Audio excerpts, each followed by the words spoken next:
খুব বায়না করছিল বলে আজকে চিকু এটা নিয়ে এসছে খাবার জন্য। আমি একটা ভিডিওতে রীতিমতো দেখেছি এটা নাকি আগুনে দিলে জ্বলে, ঠিক আছে? এই হচ্ছে জিনিসটা।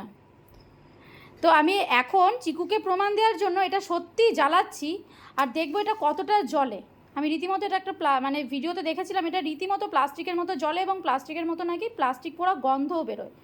তো আমি সেইটাই দেখছি যেটা সেটা সত্যি কতটা মানে কতটা সত্যি জিনিসটা। দেখো খালি একবার ভিডিওতে দেখ, তুই এদিকে আয়, সামনে আয়।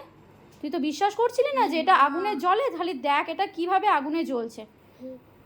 তোমরা ভিডিওটা, আমি সকলকে বলবো যে ভিডিওটা পারলে পরে প্লিজ একটুখানি শেয়ার করে দিও যাতে করে সবাই ভিডিওটা দেখতে পায় যে এগুলো এর মধ্যে কী এমন আছে যাতে করে এগুলো এরকমভাবে প্লাস্টিকের মতো জ্বলছে। আর রীতিমতো এর থেকে যে স্মেলটা বেরোচ্ছে পুরো প্লাস্টিক পোড়া গন্ধ।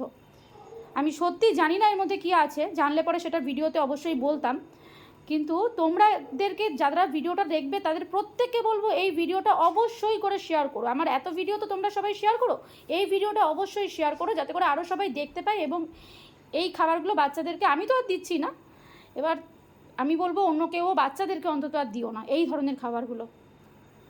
মানে সত্যি আমি ভিডিওতে দেখেছিলাম, আমি যে সত্যি এটা হবে আমি ভাবতে পারিনি। অবস্থাটা খালি দেখো একবার। সবাইকে বলবো প্লিজ ভিডিওটা সবাই একটু শেয়ার করো যাতে করে আরও বাকি মানুষরা সবাই দেখতে পায়।